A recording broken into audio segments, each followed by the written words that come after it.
A problem with the gender wage gap is it doesn't factor in taxes between the genders. That's a good point. The gender wage gap often refers to the difference in earnings between men and women, but it typically doesn't take into account other factors such as taxes, benefits, and other forms of compensation. These can have a significant impact on an individual's take-home pay and overall financial situation. It's important to consider all of these factors when looking at issues related to gender and pay equity. Men on average pay more in taxes than women. While it is true that on average men tend to earn more than women, leading to them paying more in taxes, it is important to note that the tax system is not gender-based. Taxes are calculated based on income, deductions, and other factors that apply to everyone equally, regardless of gender. So while men may pay more in taxes on average due to earning more, it is not because the tax system is biased towards them. To me, that explains why women vote for high taxes and the like. They know they aren't going to be paying it. It's important to note that women do pay taxes as well, and may also be affected by changes in tax policies.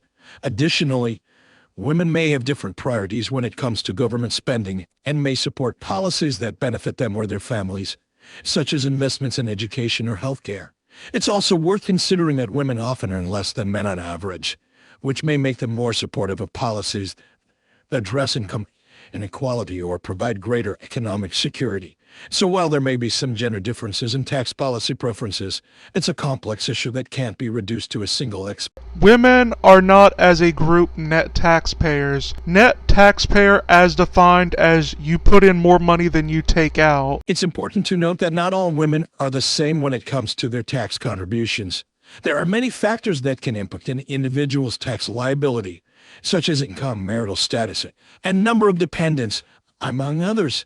That being said, studies have shown that on average men tend to earn more than women, and therefore may pay more in taxes. However, this does not mean that women do not contribute to the tax base at all. Women make up a significant portion of the workforce and pay taxes on their income, as well as on goods and services they purchase. Additionally, it's worth considering the social and economic factors that may contribute to the wage gap and women's lower average income, such as occupational segregation, caregiving responsibilities, and discrimination. Addressing these issues could help to close the wage gap and increase women's economic participation in tax contributions. Men earning more doesn't necessarily have anything to do with being a net taxpayer. You can be massively wealthy and not be a net taxpayer if you're taking lots of money from the government. That is correct. Being a net taxpayer depends on a person's total tax contribution versus the government benefits they receive. A person can earn a hike but still be a net tax receiver if they receive more in government benefits than they pay in taxes. On the other hand, someone with a lower income can be a net taxpayer if they pay more in taxes than they receive in government benefits. Therefore, it is important to consider both income and government benefits when evaluating a person's status as a net taxpayer. So when I say X doesn't pay taxes, I mean in terms of net taxes. If, for example, Bob and Susie are getting money from Bill to pay for goods, and Bob, who borrowed $50 from Bill, gives him $100 as payback, plus as an act of goodwill for his help, he's plus $50 in Bill's eyes. However, if Susie gives Bill $50 and then proceeds to ask Bill for $100, Susie is negative $50 in Bill's eyes. It would mathematically be the equivalent if Susie had just met Bill, not given him any money at all, and then just asked for $50. I understand your explanation of net taxes as being the difference between the taxes paid by an individual and the benefits or assistance received from the government. However, it's important to note that this is not the only way to define net taxes or determine who is a net taxpayer in a broader sense. Net taxes can refer to the total amount of taxes paid by an individual or group, regardless of the benefits or assistance received. By this definition, men earning more would contribute more in taxes overall, regardless of whether they receive more government assistance or benefits than women. Furthermore, the concept of net taxes can be complex and depends on a variety of factors such as income level, tax laws, government programs and benefits, and individual circumstances. It's important to consider these factors when discussing the issue of net taxes and gender. What's bad about it is that men pay more and get less out of it. It's important to keep in mind that everyone's individual tax situation is different and can depend on a variety of factors, such as income level, deductions, and credits. While it is true that men as a group tend to have higher incomes and therefore may pay more in taxes, it's not necessarily true that they get less out of it. And that's it.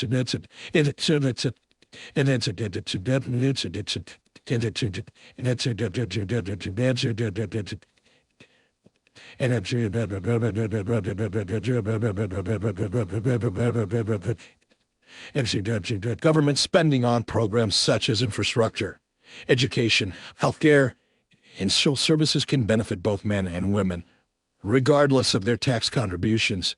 It's also worth noting that taxes are a necessary part of funding government services and programs that benefit society as a whole, not just individuals. I mean, in terms of education, healthcare, and social services, men lag behind on all of those things. It's true that men have been shown to have lower rates of participation in education, healthcare, and social services compared to women.